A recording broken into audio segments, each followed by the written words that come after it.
क्या है ये ब्लॉकचेन? ब्लॉकचेन बेसिकली एक तकनीक है इंफॉर्मेशन को स्टोर करने की, डेटा स्टोर करने की डिसेंट्रलाइज्ड तरीके से। डिसेंट्रलाइज्ड का मतलब क्या है कि कोई भी एक सेंट्रल अथॉरिटी नहीं होगी जो पूरे डेटा को कंट्रोल करेगी, इंफॉर्मेशन को कंट्रोल करेगी।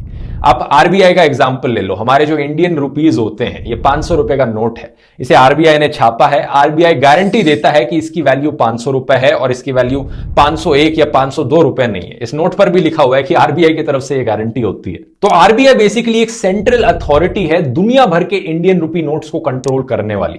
आरबीआई चाहे तो नोट्स की वैल्यू बदल सकती है, चाहे तो और नोट्स छाप सकती है या कम नोट्स छाप सकती है। लेकिन दूसरी तरफ बिटकॉइन जैसी जो करेंसी है वो डिसेंट्रलाइज्ड है। कोई भी सेंट्रल एजेंसी नहीं है, सेंट्रल अथॉरिटी नहीं है बिटकॉइन को कंट्रोल करने वाली। और ऐसा इसलिए है क्योंकि बिटकॉइन ब्लॉकचेन पर आधारित है और ब्लॉकचेन वो टेक्नोलॉजी है जो बिटकॉइन को एक्चुअली में डिसेंट्रलाइज्ड बनाती है। अब इंफॉर्मेशन स्टोर करने के कई तरीके हो सकते हैं। आप पेपर पर कुछ लिखते हो, वो एक तरीका है इंफॉर्मेशन स्टोर करने का, या फिर कंप्यूटर खोलकर एक्सेल फाइल में कुछ लिखते हो, वो भी एक तरीका है इंफॉर्मेशन स्टोर करने का। एक्सेल फाइल में आपकी इंफॉर्मेशन स्ट्रक्चर्ड होती है एक टेबल के फॉर्म में, ये टेबल्स बने आते हैं ना। ऐसे ही ब्लॉकचेन में इंफॉर्मेशन को स्ट्रक्चर किया जाता है ब्लॉक्स के फॉर्म में। हर ब्लॉक 3 मेन चीजों से बनता है। पहला, जो भी डेटा और इंफॉर्मेशन आप किसी ब्लॉक के अंदर डालोगे। दूसरा, हर ब्लॉक का अपना एक फिंगरप्रिंट होता है जिसे हैश कहते हैं।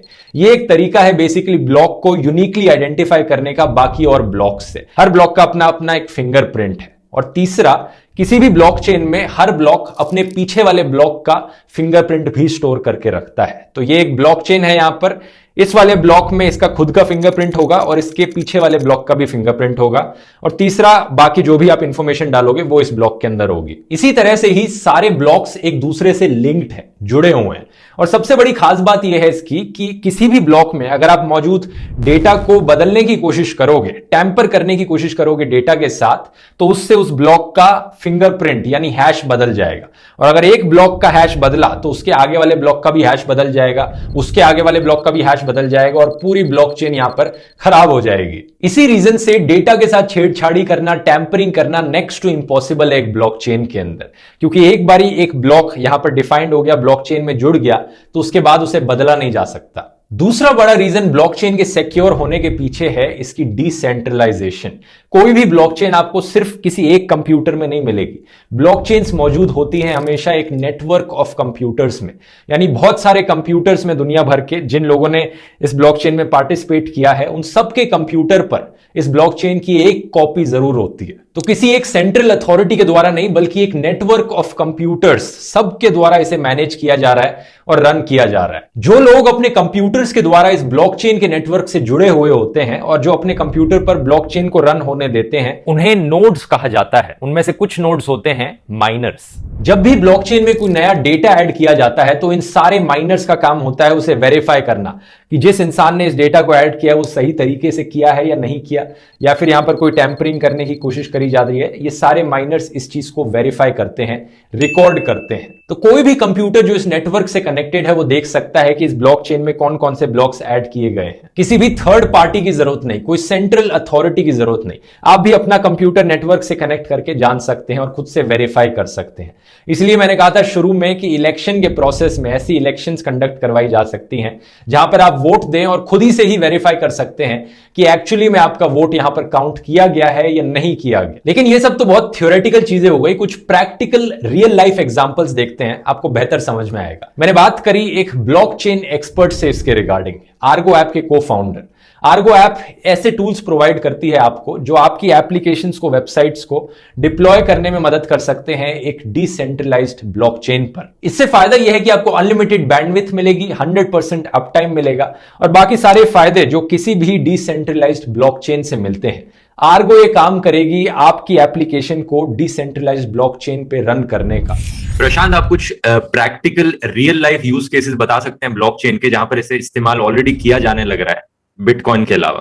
तो अगर मैं इंडिया की सिर्फ बात करूं, इंडिया में जो सबसे बड़ा यूज केस दिखता है वो है एजुकेशन सिस्टम में, जहां पे लोग मार्कशीट को फोर्ज करके दिखाते हैं। कई जगह क्या होता है कि आप लोगों को भरोसा नहीं होता है कि सामने वाला बंदा आईएम से पढ़ा हुआ या फिर सामने वाला बंदा आईआईटी से पढ़ा हुआ, राइट। अगर मैं आपसे बोलूं कि मेरे को आप प्रूफ बताओ, तो आपके पास हो सकता है कि आज प्रूफ ना हो अपार्ट फ्रॉम योर सर्टिफिकेट, ठीक है, लेकिन आप डिजिटली प्रूफ भी नहीं कर सकते, अटैच नहीं कर सकते कहीं। तो वहां पे एक सबसे बड़ा यूज केस है और लोग उस पर काम कर रहे हैं। तो मतलब हम अपनी सारी मार्कशीट और सर्टिफिकेट्स ऑनलाइन अपलोड कर सकते हैं और फिर वो बदले नहीं जा सकते, ये फायदा है ब्लॉकचेन जी हाँ, जी हाँ। और इससे सबसे बड़ा यूज केस ये भी है कि जो मार्कशीट अपलोडर है, लेट्स से कि सीबीएसई इज अ बोर्ड, ठीक है, या फिर यूपी इज अ बोर्ड, और जो भी बोर्ड्स हैं वो बोर्ड डायरेक्टली ब्लॉकचेन यूज करके मार्कशीट अपलोड कर सकते हैं, ताकि कल को क्या हो सकता है, करप्ट कोई इंसान वो इन सारे सीबीएसई या फिर इन सारे बोर्ड्स के अंदर चला गया और वो अगर चाहे तो वो आपका मार्कशीट भी चेंज कर सकता है। अगर आप बिलीव नहीं करोगे, that is possible today also. अगर वो चीज ब्लॉकचेन के थ्रू की गई होती तो it can never be change. अगर वो चेंज आपकी पुरानी मार्कशीट को कभी चेंज नहीं किया जा सकेगा। अगर वो चेंज भी करता है तो आपको उसका एक ट्रेस दिख जाएगा कि ये बंदे ने यहाँ पे चेंज किया। एक सवाल शायद आपके दिमाग में यहां पर आएगा कि अगर ब्लॉकचेन में मौजूद इंफॉर्मेशन को हर कोई देख सकता है और ब्लॉकचेन की कॉपी नेटवर्क के हर कंप्यूटर में मौजूद होगी, तो आप जो भी इंफॉर्मेशन डालोगे वो प्राइवेट नहीं रहेगी, फिर तो इंफॉर्मेशन को कोई भी देख सकता है, आपकी प्राइवेसी का क्या। एक्चुअली में दोस्तों, जो भी इंफॉर्मेशन डाली जाती है ब्लॉकचेन पे वो ना सिर्फ सिक्योर है बल्कि प्राइवेसी को प्रोटेक्ट भी करती है। ऐसा इसलिए क्योंकि नेटवर्क में मौजूद हर कंप्यूटर के पास अपनी एक प्राइवेट की होती है और एक पब्लिक एड्रेस होता है। इसे बेसिकली ईमेल एड्रेस और ईमेल के पासवर्ड की तरह समझ लो। जब आप अपने ईमेल पे लॉगिन करते हो तो आप अपना ईमेल आईडी डालते हो और अपना पासवर्ड डालते हो और आप अपने ईमेल अकाउंट के अंदर सिर्फ खुद ही से ही लॉगिन कर सकते हो। ऐसा ही ब्लॉकचेन के साथ भी है। लेकिन जब आप दूसरों को अपना ईमेल आईडी शेयर करते हो तो आप अपना पब्लिक एड्रेस शेयर करते हो, ना कि अपनी प्राइवेट की शेयर करते हो। और ये जो पब्लिक एड्रेस होता है ये बहुत ही रैंडम सा कॉम्बिनेशन है कुछ नंबर्स और डिजिट्स का, कुछ इस तरह से। तो अगर आप वोट डालते हो अपने पब्लिक एड्रेस का इस्तेमाल करके किसी कैंडिडेट को ब्लॉकचेन के सिस्टम के द्वारा, तो आपका नाम तक भी प्राइवेट रहेगा। बाकी नेटवर्क में मौजूद कंप्यूटर्स को सिर्फ यह दिखेगा कि इस पब्लिक एड्रेस ने इस कैंडिडेट के लिए वोट डाला है, लेकिन उस पब्लिक एड्रेस के पीछे कौन इंसान है, उस इंसान का नाम क्या है, एज क्या है, एड्रेस क्या है, कुछ नहीं पता चलेगा। तो इससे प्राइवेसी भी मेंटेन रहेगी। आपकी जो कंपनी है वो क्या करती है ब्लॉकचेन को लेकर? हमारी जो कंपनी जो सॉल्व करती है वो ये करती है कि लेट्स से कि कल को आपको कोई भी डेटा है, फॉर एग्जांपल जो जिन कंपनीज के बारे में बात कर रहा हूँ, जो सर्टिफिकेट वगैरह अपलोड कर रहे हैं या फिर जो लोग भी ब्लॉकचेन यूज कर रहे हैं, राइट, तो वो लोग हमारे प्रोडक्ट को डायरेक्टली यूज कर सकते हैं to perform the entire operation. हमारा जो इंटायर प्रोडक्ट है वो ओपन सोर्स है, कम्युनिटी ड्रिवन, कम्युनिटी इसको चलाती है। हमारा काम है कि we come into the picture, कि हम उनको प्रोडक्ट बना के देते हैं। कम्युनिटी बोलती है कि मेरे को ये फीचर चाहिए तो हम वो बनाते हैं। तो बेसिकली आप कह रहे हो अगर सीबीएसई आपके पास आएगी और बोलेगी कि हमें पूरा अपना मार्कशीट का सिस्टम ब्लॉकचेन पर करना है, तो ये आपकी कंपनी कर देगी? हम उनके करके नहीं देंगे। तो हमारे यहाँ पे देखो दो चीजें होती है, एक होता है आप प्लेटफॉर्म बनाते हो, एक होता है कि आप सर्विस प्रोवाइड करते हो। तो हम लोग प्लेटफॉर्म बना रहे हैं और उसके ऊपर सीबीएसई अगर अपना एप्लीकेशन बनाना चाहती है वो बना सकती है और हम उनकी हेल्प करेंगे उसको बनाने में। अच्छा, मतलब कोई भी कंपनी अपने आप को ब्लॉकचेन के थ्रू रन करना चाहती है तो वो आपका प्लेटफॉर्म इस्तेमाल कर सकती है? जी हाँ। अब इसका सबसे बड़ा फायदा क्या होता है कि लेट्स से कि होता है क्या, कभी कभी आप देखोगे सीबीएसई और गवर्नमेंट की साइट्स हैं वो मैक्सिमम टाइम 404 एरर देने लगती है ऑन द फ्रंट एंड, या फिर इनका फ्रंट एंड लोड ही नहीं होता। तो उस केस में क्या होता है कि या तो ये लापरवाही होती है कि आप सिस्टम्स को मेंटेन नहीं कर रहे हो, तो उन लापरवाही या फिर आप किसी भी कह लो कि ह्यूमन एरर्स को अवॉइड करने के लिए आप एक बैकअप बना सकते हो हमारे थ्रू, और उन साइट्स को आप हमारे थ्रू डिप्लॉय कर सकते हो। तो क्या होगा कि इवन दो आपका ओरिजिनल डोमेन डाउन है, लेकिन आपका जो एक क्योंकि ब्लॉकचेन क्या होता है वो एक नोड्स पे काम करता है, ट्रांजैक्शन आईडीज पे काम करता है, तो आपका वो जो ट्रांजैक्शन आईडी है वो हमेशा लाइव रहेगा और कोई भी यूजर जाकर उसको क्लिक करके ओपन कर सकता है। तो मतलब वो आपके ब्लॉकचेन पे अगर कोई भी वेबसाइट रहेगी तो वो कभी भी 404 का एरर नहीं देगी ना? ये तो फॉर श्योर है, कभी नहीं देगी अनटिल अनलेस एक बहुत ही कैटास्ट्रोफिक इवेंट हो जाए और वर्ल्ड के जितने भी नोड हैं जहां जहां भी स्प्रेड आउट है, जो भी लोग हमारे मतलब जितने भी कंप्यूटर्स नेटवर्क से कनेक्टेड है सब डाउन चले जाए, सब डाउन चले जाए। अब वो next to impossible kind of situation, until unless बहुत बड़ा कोई एक इवेंट नहीं हो जाता। तब क्या होगा जब ब्लॉकचेन नेटवर्क के अंदर कोई इंसान घपला करने की कोशिश करेगा? ये सिस्टम उसे कैसे होने से रोक सकता है? बिटकॉइन ब्लॉकचेन का एग्जांपल लेते हैं। मान लो ए टू बी 50 रुपए ट्रांसफर किए जाने हैं, तो यहां पर एक नया ब्लॉक बनाया जाएगा जिसमें लिखा होगा ए का पब्लिक एड्रेस क्या है, बी का पब्लिक एड्रेस क्या है और कितने पैसे ट्रांसफर किए जा रहे हैं। 50 रुपए ट्रांसफर किए जा रहे हैं। अब नेटवर्क में मौजूद बाकी कंप्यूटर्स इस चीज को रिकॉर्ड करेंगे, देखेंगे अच्छा ए ने कहा है बी को ट्रांसफर करने, इतने ट्रांसफर करने हैं, ठीक है, हम वेरीफाई करते हैं इस ट्रांजैक्शन को। लेकिन उनमें से एक कंप्यूटर कहेगा कि नहीं, हम ए टू बी ट्रांसफर नहीं कर रहे हैं, हम ए टू मुझे ट्रांसफर कर रहे हैं। लेकिन बाकी जो कंप्यूटर्स उस ट्रांजैक्शन को रिकॉर्ड कर रहे हैं, जो डिसेंट्रलाइज्ड नेटवर्क में मौजूद है, वो कहेंगे कि नहीं ऐसा तो नहीं है, हम तो देख रहे हैं ये ए टू बी ट्रांसफर जा रहा है। तो इसीलिए ये सिस्टम बाकी और कंप्यूटर्स की सुनेगा और ट्रांजैक्शन को A to B होने देगा। अगर एक्चुअली में कोई घपला करना है ब्लॉकचेन नेटवर्क में तो इसमें 51% मेजॉरिटी की जरूरत है। तो ये एक डिसएडवांटेज भी बताया जाता है एक ब्लॉकचेन का। नेटवर्क पे मौजूद अगर 51% कंप्यूटर्स को कोई हाईजैक कर ले, हैक कर ले और कुछ फ्रॉड कर दे तो वो फ्रॉड हो सकता है एक्चुअली में। लेकिन रियलिस्टिकली बात की जाए तो 51% कंप्यूटर्स को एक नेटवर्क पे हैक करना नेक्स्ट टू इम्पॉसिबल है, क्योंकि वो सारे डिसेंट्रलाइज्ड हैं, एक दूसरे से कनेक्टेड नहीं है कि एक को हैक किया तो दूसरा भी हैक हो जाएगा।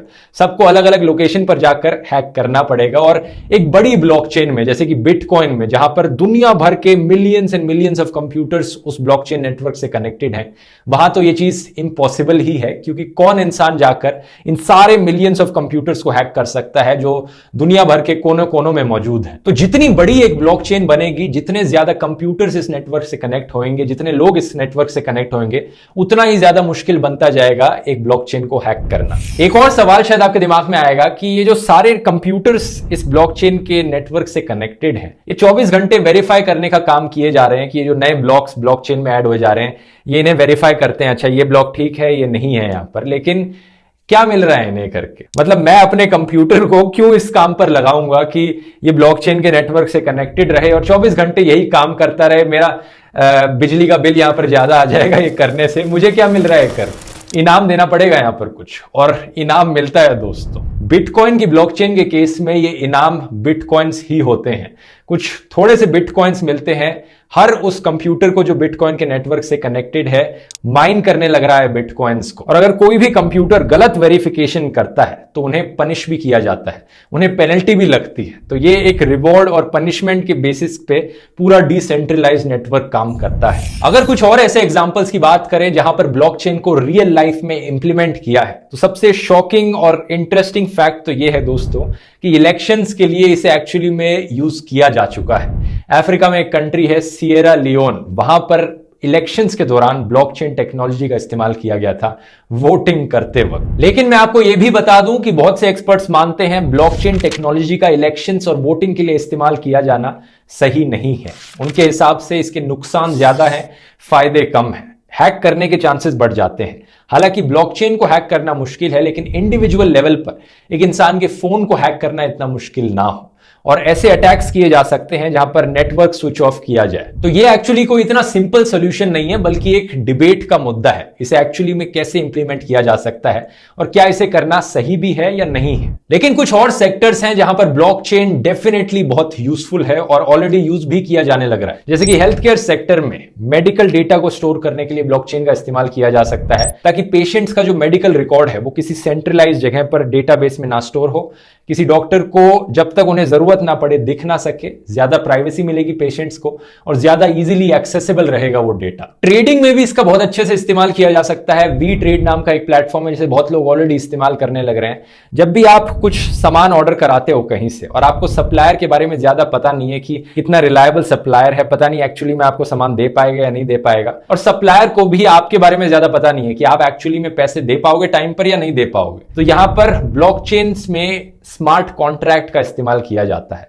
ऐसे कॉन्ट्रैक्ट्स जो ब्लॉकचेन पर आधारित हैं। इन कॉन्ट्रैक्ट्स के जरिए आपको किसी थर्ड पार्टी पर भरोसा करने की जरूरत नहीं। जैसे ही आपका सामान डिलीवर हो जाएगा, आपके पैसे ऑटोमेटिकली ट्रांसफर हो जाएंगे बैंक अकाउंट से सप्लायर के बैंक अकाउंट में। Similarly property management, crowd funding और सरकारी रिकॉर्ड्स की भी मैनेजमेंट बहुत अच्छे से करी जा सकती है ब्लॉकचेन्स का इस्तेमाल करके। आज के दिन सरकार हमारा कितना डेटा स्टोर करती है अपने सर्वर्स पर, जहां पर सरकार प्रोटेक्टेड नहीं रख पाती है उस डेटा को। अक्सर हमें सुनने को मिलता है सरकारी ये डेटाबेसेस हैक हो गए, जहां पर इतना डेटा लीक हो गया, ये आधार कार्ड का डेटा यहां था यहां लीक हो गया, लोगों की पर्सनल इंफॉर्मेशन लीक हो गई। लेकिन अगर ब्लॉकचेन का इस्तेमाल किया जाएगा तो ऐसा नहीं होगा, क्योंकि हमें सरकार के भरोसे पर नहीं रहना पड़ेगा ये करने के लिए। डिसेंट्रलाइज्ड नेटवर्क हम सब एक दूसरे के लिए वेरीफाई कर सकते हैं, अपने लिए काम बना सकते हैं। आने वाले टाइम में हम एक डिसेंट्रलाइज्ड फ्यूचर की तरफ बढ़ रहे हैं, जिसका मतलब है बहुत सी वेबसाइट्स और एप्लीकेशंस जो कि आज के दिन क्लाउड बेस्ड प्लेटफॉर्म्स पर आधारित है, वो जल्द ही ब्लॉकचेन में मूव करेंगी और आर्गो जैसी कंपनीज इस ट्रांजिशन को आसान बनाएंगी।